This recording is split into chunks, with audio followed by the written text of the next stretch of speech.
안녕하세요. 캔들피그와 기마백의 나불대화 시간입니다. 아시아 국가 중에서 부정부패가 적고 국가 청렴도가 높은 나라 하면 대표적으로 싱가포르 이야기를 하는데요. 싱가포르는 국가 청렴도가 세계 5위 안에 드는 그런 국가입니다. 그런데 최근 싱가포르에서 장관들의 대형 부패 사건이 터지면서 싱가포르 전개를 흔들고 있다고 하는데요. 시장의 감시자이자 조력자 역할을 하는 정부에서 큰 결정 권한을 가진 고위공직자들의 부정부패는 경제 전체에도 안 좋은 영향을 미치죠. 특히 싱가포르 같은 작은 도시국가에서는 더 그럴 텐데요. 그래서 싱가포르는 독립할 당시부터 경제성장과 더불어 부정부패 척결에 굉장히 신경을 쓴 나라입니다. 그 부정부패 척결은 그 작은 나라가 지금의 경제 수준에 이르기까지 경제성장에 보이지 않는 장애물이 발생하지 않도록 하는 큰 역할을 했었는데요. 그래서 오늘은 싱가포르 부패 척결 이야기를 좀 해보도록 하고요. 부정부패에 대해서도 생각해보는 시간을 가져보도록 하겠습니다.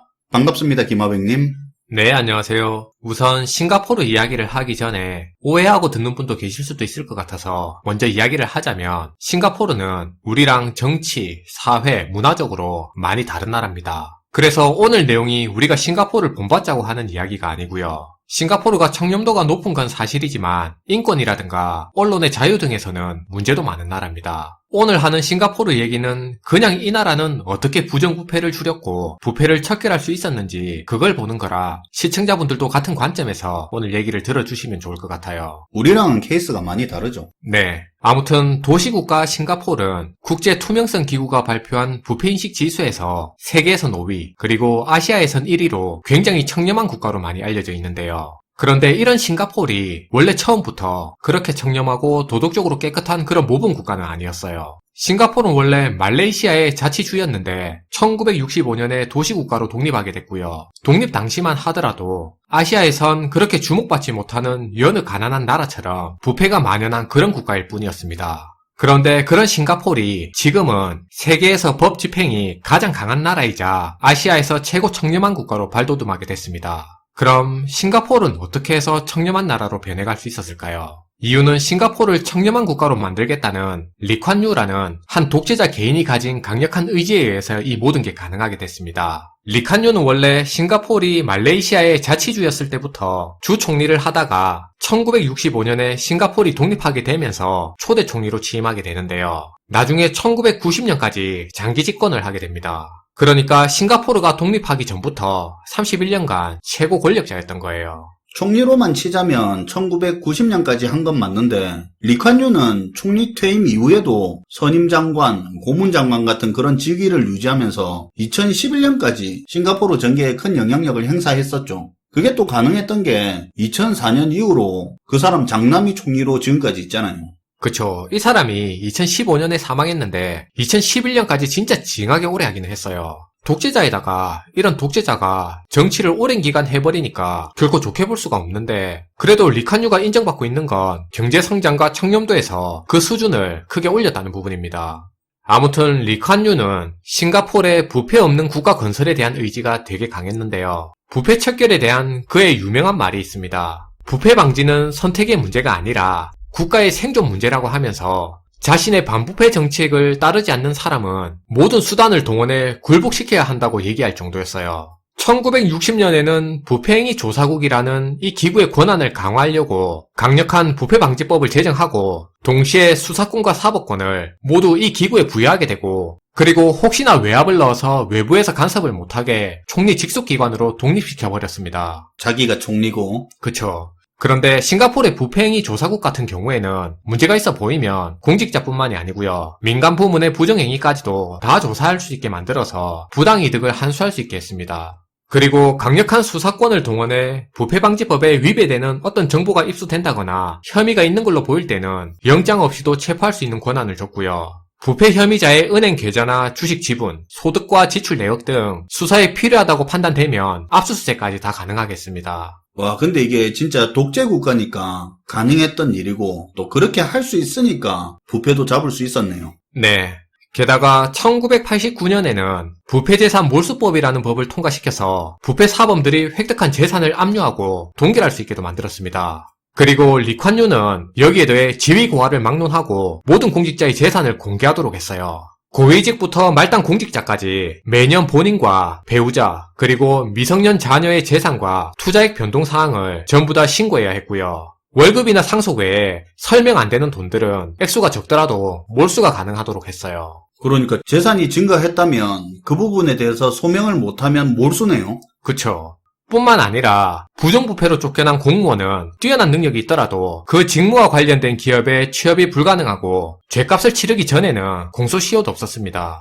공직자들이 귀에 걸면 귀걸이고 코에 걸면 코걸이라고 선물인지 뇌물인지 고민하지 말고 선물도 뇌물도 받으면 그냥 무조건 뇌물로 취급되게끔 애초에 아무것도 못 받게 만들어서 완전 봉쇄해버렸죠. 그리고 공무원들이 돈 빌린 거라고 하면서 개인적인 채무관계를 이용해 부정부패를 할 수도 있으니까 개인 채무도 월급의 3배 이상 못 빌리게 만들었습니다. 그럼 무서워서 누가 공무원을 하겠습니까? 그쵸. 그래서 대신 싱가포르는 공무원들한테 월급을 굉장히 많이 줍니다. 말단 공무원들도 연봉 우리 돈으로 7천만 원 이상 받고요. 5급 공무원 정도 돼도 초봉이 2억 이상, 장관급 되면 10억 이상이 된다고 합니다. 그래도 돈 보면은 할만하긴 하네요. 네.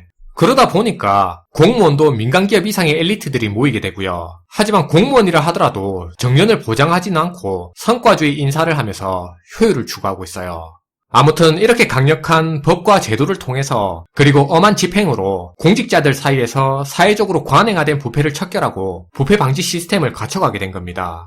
그런데 사실 이런 싱가포르 역시도 최근 대형 부패 스캔들이 터져서 엄청 시끄러운 상태예요. 세계적인 자동차 경주 대회인 F1을 싱가포르에 유치한 부동산 재벌이 있는데요. 얼마 전 7월에 교통부 장관과 이 둘이 부패 혐의로 체포되는 일도 있어서 사회적인 공분을 사고 있습니다. 싱가포르도 지난 몇 년 동안 집값과 임대료가 미친듯이 올라서 특히 독립을 준비하고 있는 젊은 층들 사이에서는 이 집값 문제로 불만이 커지고 심각한 사회 문제로 대두되고 있는데요. 안 그래도 분위기 안 좋은데 법무부 장관하고 외교장관이 정부 소유의 호화주택을 특혜로 임대받은 의혹까지 불거지고 있어서 민심이 지금 굉장히 안 좋은 상황이에요. 사실 이 정도 수준은 우리한테 둔감하기도 한 수준이지만 싱가포르 입장에서는 큰 사건이죠. 네. 그렇더라도 여전히 싱가포르는 다른 국가들에 비하면 청렴도가 많이 높은 국가입니다. 하지만 과거 리칸유가 국가 권력을 장악하던 시절과는 지금 차이가 좀 많이 있어요. 싱가포르가 부패를 척결하고 부패 방지 시스템이 잘 갖춰진 나라라고는 하지만 과거 60년대부터 2000년대 초까지는 그런 부패 방지 시스템이 리칸유라는 권력자 한 사람의 부패 척결 의지에 의존해서 돌아가는 측면이 많이 강했었습니다. 그런데 이젠 리칸유 시대가 지난 지 오래고 시스템만으로는 한계가 있다는 걸 보여주는 거고요. 그리고 여기에 대해 최근 싱가포르의 이런 부패 방지 시스템이 예전만큼 잘 돌아가지 않는 이유는 싱가포르이 1965년에 독립한 이후로 치른 모든 선거에서 지금 여당인 인민행동당이 단 한 번의 패배도 없이 계속 집권하다 보니까 야당의 견제 시스템이 작동을 안 한 측면도 되게 큽니다. 심지어 지난 총선에서는 인민행동당이 모든 국회의석을 다 차지하는 일까지 생기니까 이게 아무리 그래도 야당 의원이 좀 있어야 된다고 해서 그때 새로운 국회 제도를 만들어서 야당한테 의석을 나눠주는 일까지 있을 정도였습니다. 그 정도로 야당의 견제 자체가 사실 불가능한 상황이었어요. 언론 규제나 탄압도 강해서 외부 견제 장치도 제대로 가동되기 힘든 구조고요. 그래서 정리해서 얘기하면 싱가포르이 지금의 청렴한 국가로 올라서게 되는데 이런 부패 방지 시스템이라는 강력한 제도 하나만을 가지고 이렇게 된 게 아닌데요. 그런 시스템 뒤에 한 지도자가 가진 부패 척결에 대한 의지가 뒷받침됐기 때문에 시스템이 잘 작동할 수 있었던 겁니다. 그리고 그 사람이 사실은 그 당시에 독재 권력을 동원해서 그 권력을 부패 척결에 집중했으니까 당시 견제 장치가 없는데도 불구하고 그게 또 가능했던 측면이 있는 거고요. 그런데 사실 우리나라를 포함해 권력이 분산된 민주주의 정치체제를 따르는 나라 같은 경우에는 싱가포르같이 저렇게 강하게 부정부패를 척결할 수가 없습니다. 쉽게 이해하기 위해 개발 독재를 예를 들면 개발 독재는 독재 권력 주도로 모든 부분을 경제개발에 올인하는 거잖아요. 자유나 인권 같은 다양한 사회 가치가 무시되더라도 경제개발이라는 가치를 최우선에 두는 건데 이런 거 비슷하게 부패 척결에 포커스를 맞췄다 생각하면 이해하기가 쉬울 것 같아요. 민주국가에선 사실 싱가포르식으로 독재 권력을 동원해 부정부패를 척결할 수가 없습니다. 그래서 할 수 있는 선택이 견제와 감시에 있다는 얘기를 우리가 많이 하잖아요. 그렇죠. 견제와 감시. 맞아요. 그런데 사실 강력한 야당이 있다고 한들 부패가 척결된다는 보장은 없어요. 여든 야든 서로 비슷한 부패를 가지고 있다면 사실 부패 방지를 위한 견제와 감시가 이루어지기 힘든 게 또 현실입니다. 그렇긴 하죠. 우리가 흔히 보는 거니까. 근데 그 기준이라면 견제라는 것도 한계가 있는 거 아닙니까? 맞아요. 기본적으로 권력층이라는 그들의 존재 자체가 자신들이 가진 권력을 스스로 축소할 일이었고요. 그리고 그게 좌파든 우파든 매번 이들이 집권할 때마다 말하는 부패 척결의 의미도 사실은 자신의 측근과 아군의 부패는 제외한 그런 선택적 부패 척결의 의미이기 때문에 일반적으로 대중들이 기대하는 그런 이상적인 부패 척결의 개념과는 많이 다릅니다. 그렇겠죠. 그들이 자신들의 측근이나 아군들의 부패까지 처단해가면서 자신의 세력을 동요시키고 적으로 돌리는 일을 스스로 자처하지도 않겠죠. 부패 척결의 칼날을 휘두른다 해봐야 상대 정치 진영에 대한 부패 척결 수준이겠죠. 네, 맞아요. 그렇게 이해해야 됩니다. 그래서 예전에도 비슷한 얘기를 한 적이 있는데 물론 부패 척결 시스템이라는 이 제도를 개선해 나가는 것도 중요하겠지만 개인적으로는 지금 현대 민주정치에서 부패를 척결할 수 있는 가장 현실적인 방법은 저는 개인적으로 강력한 정치 보복이라고 생각하고 있습니다.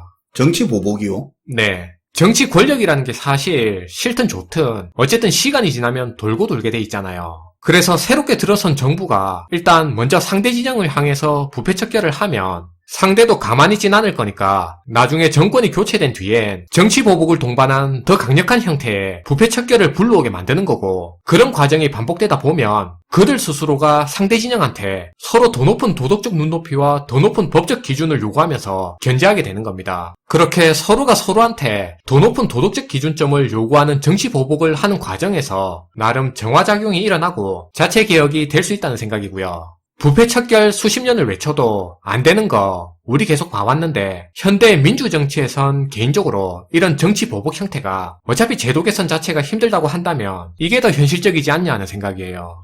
동의는 되는데요. 근데 그렇게 되면 이제 정치계 협치는 어려워지는 거 아닌가요? 물론 맞는 말이에요. 그렇게 하면 협치가 당연히 어려워질 수밖에 없을 겁니다. 그런데 부정부패가 척결이 안 된 상황에서 일어나는 협치는 국민들이 생각하고 바라는 그런 종류의 협치가 아닐 수가 있어요. 국민들의 삶을 나아지게 만들고 개선되게 만드는 방향으로의 제도 개선을 위한 협치가 아닌 정치인, 정당 자신들의 입장에서 정치적인 이해관계만을 계산한 정치 야합이나 담합 형태의 협치가 될 가능성이 더 높아서 이게 문제라는 겁니다. 그러니까 협치 이전에 부정부패가 이루어지기 어려운 그런 환경이 먼저 선행이 되어야 한다는 거네요. 그쵸. 짚어주신 대로 부패 방지가 우선이라는 거예요. 네, 오늘도 잘 들었습니다, 김어백님.